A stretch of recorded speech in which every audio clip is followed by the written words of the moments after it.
Salam saudara sekalian, bersyukur untuk hari ini kita bisa kembali bertemu. Dan hari ini kita akan lanjutkan untuk belajar pengantar kitab Perjanjian Lama. Dan kita sudah masuk dalam kitab Syair. Dan kemarin kita sudah belajar kitab Mazmur. Dan khusus untuk hari ini, kita akan belajar kitab Amsal. Jadi saudara sekalian, kalau kita lihat di dalam Alkitab kita, kitab Perjanjian Lama, memang kitab Perjanjian Lama diawali dengan Taurat, lalu dilanjutkan dengan kitab sejarah, setelah itu kitab syair-syair dan kitab nabi-nabi. Dan kita sudah belajar dari kitab Taurat, lalu kitab sejarah, dan kita masuk dalam kitab syair. Nah, memang kitab syair ini diawali dari kitab Ayub, lalu kita sudah belajar, dan Mazmur kita sudah belajar untuk minggu kemarin. Dan minggu ini kita akan belajar kitab Amsal. Kitab Amsal merupakan salah satu kitab yang menarik. Mengapa demikian? Karena kitab Amsal ini merupakan kitab yang banyak dibaca juga oleh orang percaya. Karena di dalamnya itu berisi nasihat-nasihat moral terkait dengan kehidupan kita sebagai orang percaya dalam hidup sehari-hari. Dalam kitab Amsal dijelaskan tentang bagaimana kita bersikap di dalam kehidupan praktis ya, dalam hidup kita baik dengan Tuhan maupun dengan sesama. Dan di dalam kitab Amsal kita juga diajar, ada sesuatu yang menarik di kitab Amsal, bahwa kita juga bisa belajar dari binatang. Menariknya di situ, karena kita diajar di dalam kitab Amsal itu belajar dari binatang semut, gitu ya, yang begitu rajin untuk bekerja untuk mendapatkan makanan. Ya, itu salah satu bagian yang menarik dari kitab Amsal. Mari kita akan belajar lebih jauh terkait dengan kitab Amsal. Saya akan share screen terlebih dahulu. Ya. Kita belajar kitab Amsal, ya, kitab yang mengajarkan hikmat supaya hidup kita bisa bijaksana. Ya, kita lanjutkan. Nah, saudara sekalian, judul kitab Amsal. Amsal merupakan memperoleh namanya dari isinya. Jadi kitab ini diberi judul Amsal karena isi kitab yang berupa, ya boleh dibilang bahasa Ibrani-nya mashal. Ya. Jadi kenapa diberi diberi judul Amsal? Karena isinya. Di mana isi dari kitab Amsal dalam bahasa Ibrani-nya mashal itu adalah pepatah atau peribahasa yang menyampaikan kebenaran dengan cara yang ringkas dan tajam. Dalam bahasa Indonesia itu memang masal itu diartikan perumpamaan, yang juga berarti ya perbandingan, bisa perbandingan paralel atau yang serupa ya. Jadi kalau kita lihat memang isinya itu bentuk-bentuknya itu adalah masal. Bisa dalam bentuk pepatah atau peribahasa, di mana melalui itu penulis Amsal itu menyatakan, menyampaikan kebenaran dengan cara yang ringkas, namun tajam. Ya, itu ya. Jadi kalau kita lihat memang luar biasa. Ya, misalnya ini ada di sini yang kecil ini, orang yang banyak memberi akan berkelimpahan. Orang yang suka menolong akan ditolong juga. Ini dari bis ya, Amsal 11 ayat yang ke-25. Amsal merujuk pada suatu perbandingan atau tamsil yang menggarisbawahi peribahasa moral. Nah, ini penekanannya. Ya, peribahasa moral. Sebagai pepatah ringkas, sebuah amsal merujuk pada suatu antitesis. Ada tesis, ada antitesis. Judul ini berasal dari fakta bahwa tulisan ini adalah ringkasan pengajaran moral dan spiritual yang dirancang untuk memungkinkan seseorang dapat hidup bijaksana. Sebentar saya ganti ininya kok bisa. Iya, saya ganti pointer dulu ya. Iya. Jadi kitab Amsal ini berisi ringkasan pengajaran apa? Moral dan spiritual yang dirancang untuk memungkinkan seseorang dapat hidup bijaksana. Ya, jadi saudara sekalian, kalau kita lihat dalam bagian ini jelas misalnya ya, kemiskinan dan cemooh menimpa orang yang mengabaikan didikan. Tetapi siapa yang mengindahkan teguran ia dihormati. Nah, misalnya ini kan sebuah pengajaran moral. Iya, pengajaran moral yang ditulis oleh pengamsal yang ditujukan kepada ya orang-orang yang saat itu hidup. Demikian juga kita pada zaman sekarang ini. Jadi saudara sekalian, bahwa sekali lagi saya tegaskan bahwa Amsal itu adalah ringkasan pengajaran moral dan spiritual yang dirancang untuk memungkinkan seseorang hidup bijaksana. Ya, seperti itu. Lalu siapa penulis dari kitab Amsal? Ya, mari kita akan lihat. Menurut 1 Raja-Raja pasal 4 ayat 32, Salomo menggubah 3.000 Amsal dan 1.005 lagu. Sekalipun dia memang menulis bagian besar dari kitab Amsal ini, paruh terakhir menunjukkan bahwa ia bukan satu-satunya penulis kitab ini. Rinciannya, Salomo menulis pasal 1 sampai 22, pasal 25 sampai 29. Lalu di sini juga ada koleksi orang bijak. Ya, ini waktu itu memang ada seperti itu. Nanti kita akan lihat di garis besar ya. Itu pasal 14, 22 sampai 24. Lalu koleksi Agur pasal 30 dan koleksi Lemuel pasal 31.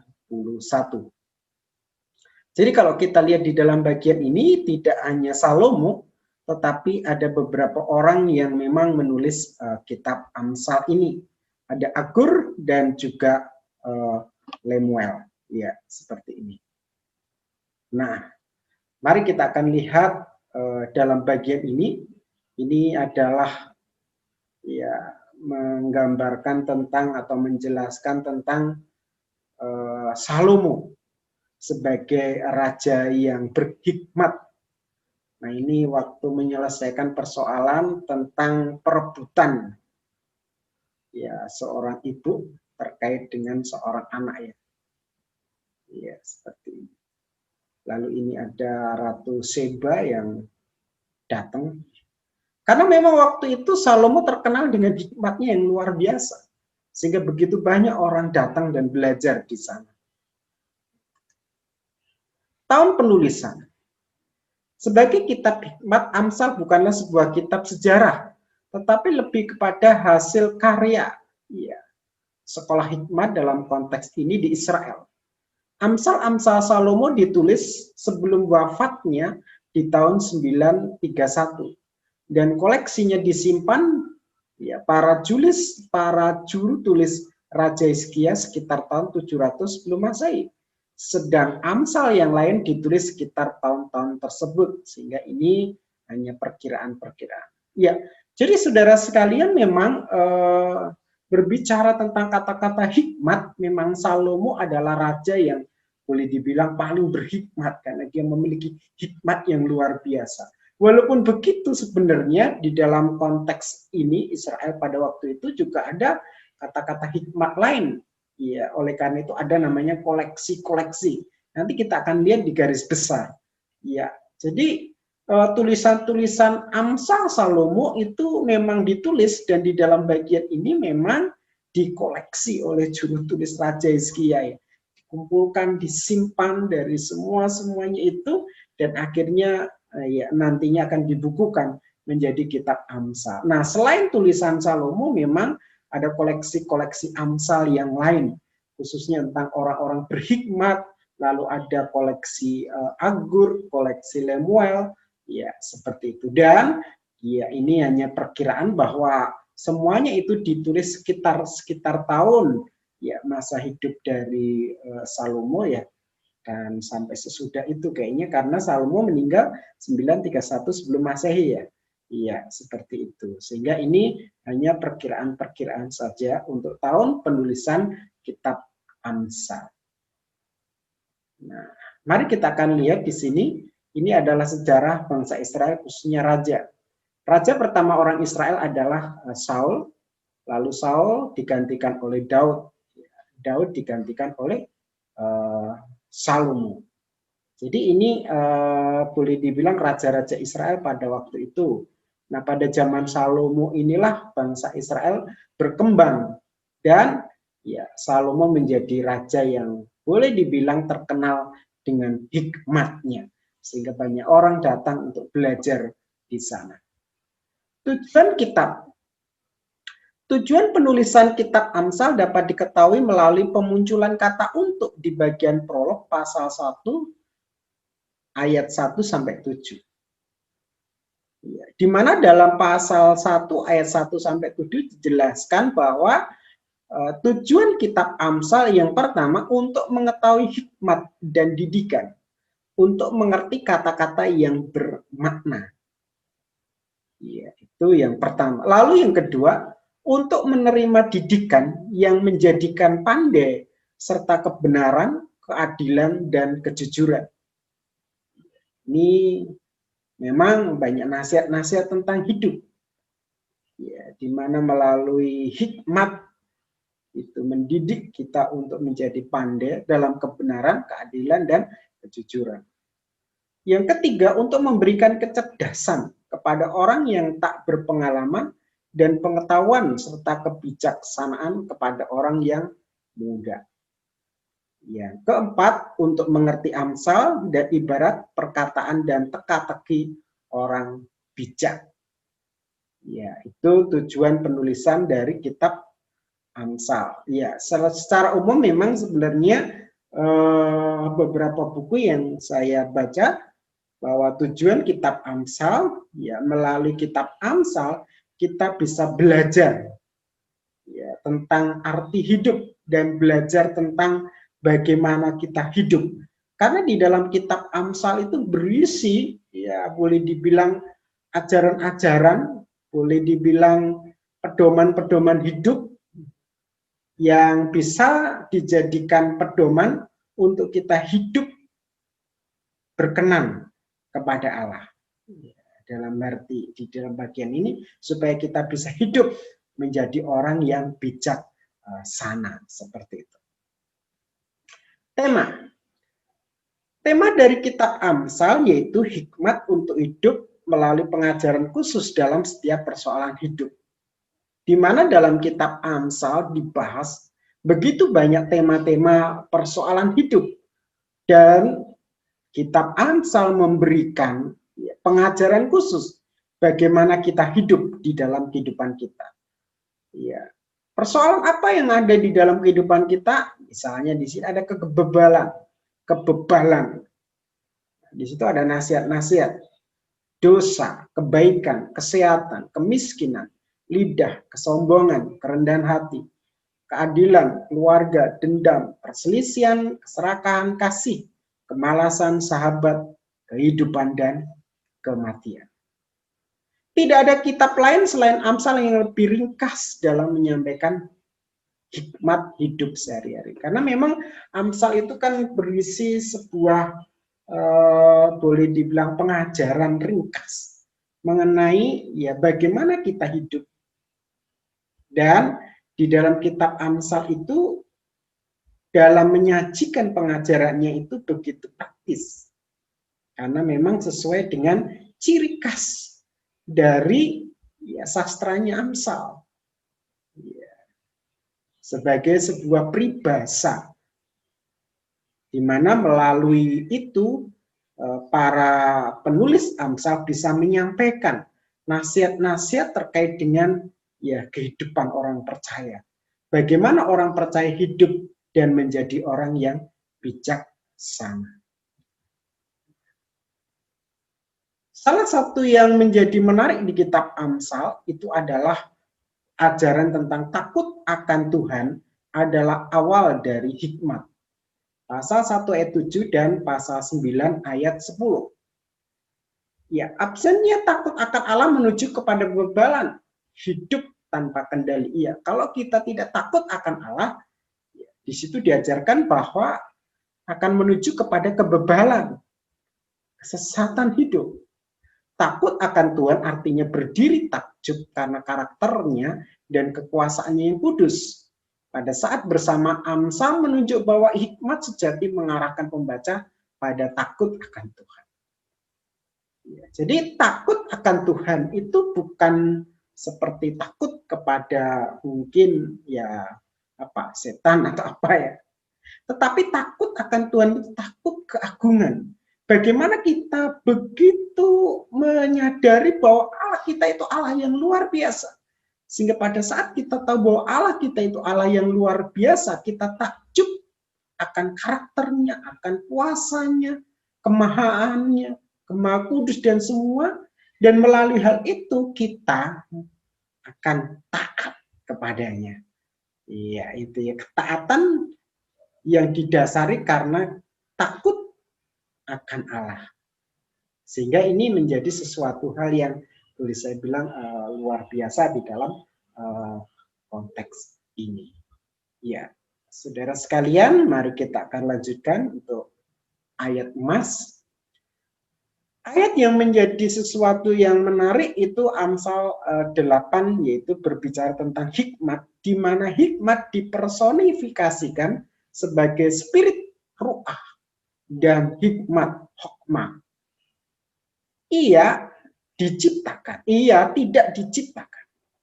Ia tidak diciptakan sebab sejak semula ia telah bersama-sama dengan Allah. Pasal 8 ayat 22 berbunyi, Tuhan telah menciptakan aku sebagai permulaan pekerjaannya, sebagai perbuatannya yang pertama-tama dahulu kala. Ya, jadi kalau kita lihat di sini, hikmat itu dipersonifikasikan, digambarkan sebagai roh, roh hikmat. Ya, jadi spirit atau roh hikmat. Nah, roh hikmat itu kalau kita lihat di dalam bagian tidak diciptakan. Ia ada bersama dengan Allah. Tuhan telah menciptakan aku dalam permulaannya sebagai perbuatan yang pertama-tama dahulu kala. Artinya di dalam bagian ini berbicara tentang personifikasi dari spirit hikmat itu sendiri. Di mana Tuhan sendiri yang bekerja di dalamnya. Kata yang digunakan untuk menciptakan bukanlah kata bara atau asa. Kalau bara itu menciptakan dari yang tidak ada menjadi ada, asa itu menciptakan atau membuat dari ada menjadi ada. Kata yang dipakai untuk menciptakan di dalam konteks di atas tadi, melainkan hana, yang artinya lebih merujuk pada memiliki. Ya, jadi kalau kita lihat di dalam bagian ini, Tuhan telah menciptakan, kata menciptakan ini tidak diartikan bara atau asa. Ya, bara menciptakan dari yang tidak ada menjadi ada, asa menciptakan dari yang ada menjadi ada. Tetapi kata menciptakan ini dari kata hana yang artinya memiliki. Ya, berarti kalau diterjemahkan Tuhan telah memiliki aku sebagai permulaan pekerjaan ini. Jadi ini menandaskan bahwa hikmat itu sebagai roh hikmat itu tidak diciptakan, tetapi roh hikmat itu ada bersama-sama dengan Allah. Iya, seperti itu. Nah, jadi itu. Jadi hana artinya lebih merujuk memiliki, mendapatkan atau mengupayakan ukuran standar. Iya, untuk memulai segala sesuatu pada mulanya. Pengertian ini menunjukkan bahwa hikmat sudah ada sejak kekal sebagai standar pengukuran pekerjaan Allah, sumber hikmat. Oleh karena itu hikmat itu bersifat ilahi, hikmat itu sumber kehidupan, hikmat itu benar sebagai pengukur moral, hikmat itu tersedia bagi yang mau menerimanya. Hikmat itu di dalam Kristus, sebab di dalam Dialah tersembunyi seluruh harta hikmat dan pengetahuan. Kolose pasal 2 ayat yang ketiga. Ya. Terakhir kita bahas di sini yaitu garis besar daripada kitab Amsal. Yang pertama itu pendahuluan, judul dan tujuan, pasal 1 ayat 1 sampai 17. Yang kedua refleksi seorang ayah tentang jalan hikmat, itu pasal 1 ayat 8 sampai 9 ayat 18. Ini merupakan Amsal tulisan dari Salomo. Salah satunya begitu. Amsal Salomo, ya ini koleksi yang pertama. Lalu Amsal dari orang bijak. Lalu Amsal lain dari orang bijak. Amsal Salomo, koleksi kedua. Ini kemungkinan yang memang dikoleksi oleh juru tulis Hizkia. Perkataan Agur dan perkataan Raja Lemuel. Ini merupakan garis besar yang saya dapatkan, dan di dalam buku itu dijelaskan bahwa ini kebanyakan yang dianut oleh para teolog pada zaman sekarang ini. Ya, jadi saudara sekalian, kita sudah bahas tentang kitab Amsal. Jadi secara umum dapat disimpulkan bahwa kitab Amsal itu adalah kitab yang berisi tentang pengajaran moral dan spiritual. Bagaimana kita hidup sebagai orang yang bijaksana.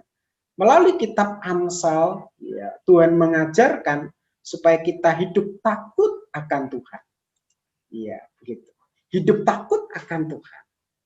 Bukan hanya sekedar kita menjalankan perintah-perintahnya, tetapi kita menyadari bahwa Allah itu adalah Allah yang luar biasa. Sehingga kita mau taat dan tunduk padanya. Ya, bukan karena terpaksaan, tapi karena sukarela. Karena kita sadar bahwa kita adalah manusia biasa. Dan Allah kita adalah Allah yang sempurna dengan segala kemahaan. Ya, itu yang bisa saya sampaikan terkait dengan kitab Amsal. Dan nanti saudara bisa pelajari lebih jauh di dalam diktat yang ada, yang sudah saya berikan, supaya saudara semakin mengerti tentang kitab Amsal, khususnya introduksi kitab Amsal. Ya, saya rasa itu yang bisa saya sampaikan. Terima kasih banyak. Tuhan Yesus memberkati.